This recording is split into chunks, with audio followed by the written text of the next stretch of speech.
Extraction techniques. There are various techniques for extraction of solutes. Uh, the first and important technique is the batch extraction technique. Batch extraction is employed where a large distribution ratio for the desired separation can be readily obtained.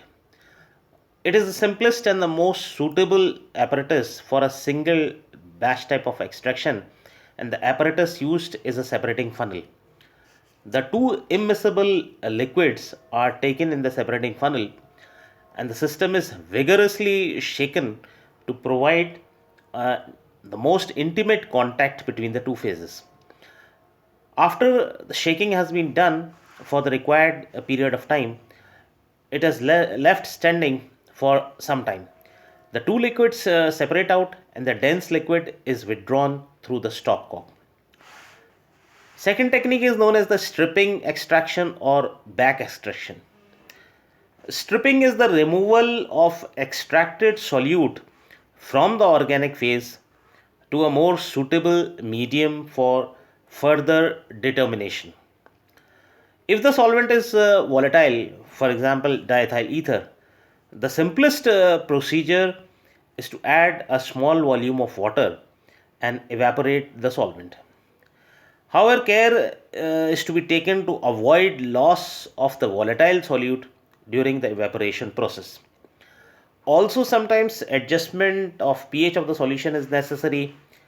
There may be change in the valency state, or the use of competitive water soluble complexing reagents may be employed. This is all done to prevent the loss of the solute. When the extracting solvent is non volatile in nature, the solute is removed from the solvent by chemical means or by shaking the solvent with water containing acids or other reagents, whereby the extractable complex is decomposed. The metal ions are then back extracted into the aqueous phase. Another type of extraction technique is known as the continuous extraction. In this method, the process of extraction can be accelerated by the use of an apparatus which is known as the continuous extractor.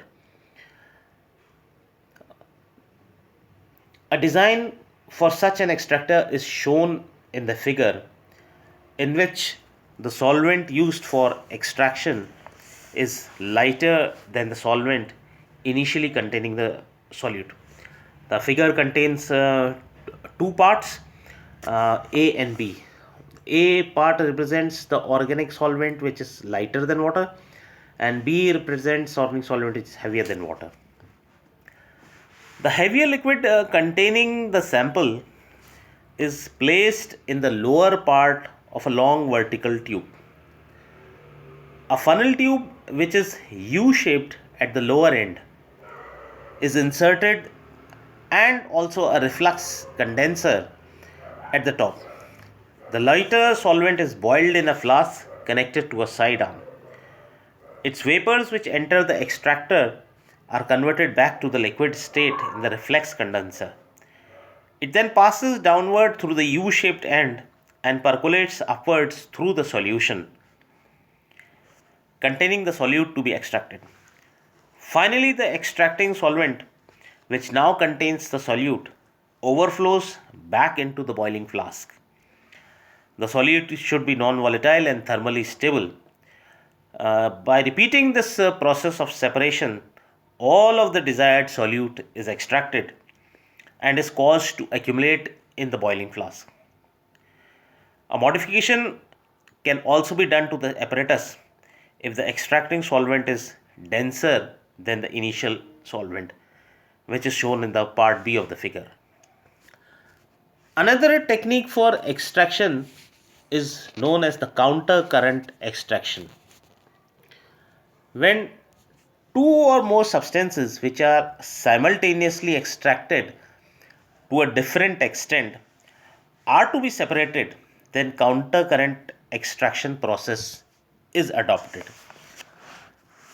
What happens is there that contact between phases occurs in a large number, often hundreds of discrete steps. This method of multiple extraction was pioneered by L.C. Craig of the Rockefeller Institute, and hence this method is also known as Craig's countercurrent process. In this method, equal volume of the opposite solvents are taken and allowed to settle. The method has been of immense significance since two similar substances can be resolved by this method. For example, several chlorinated acetic acids as well as fumaric and malic acids can be separated quantitatively by the distribution method.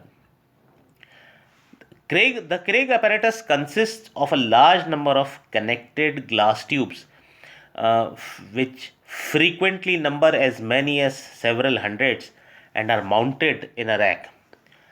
Five Craig type tubes are sealed together in a single unit. Complete multi-stage extraction apparatus consists of a large number of these five tube units. The theoretical aspects of the Craig extraction procedures have been studied, and it is possible to calculate which of the tubes contains the highest concentration of the desired solute and what fraction of the total amount of solute is present in that particular tube. For equal volumes of the two solvents, the tube containing the maximum concentration of the solute can be calculated from the following expression: n max is equal to n into kd upon kd plus 1. The fraction of the solute x is then given by x is equal to kd plus 1 upon under root 2 pi n kd, where n stands for total number of tubes.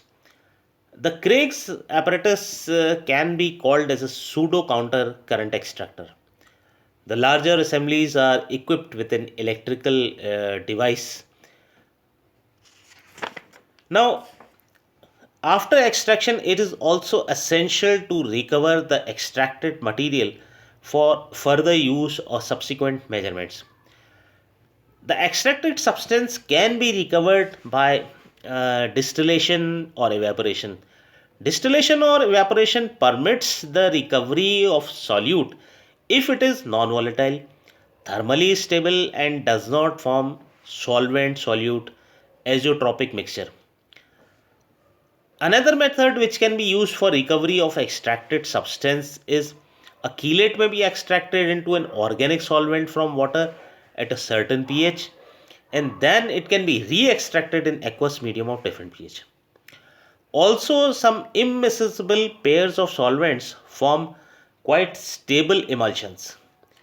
These emulsions are made less stable by using a strong electrolyte in water phase by the use of an organic phase, which itself is a mixture of two self-miscible organic solvents.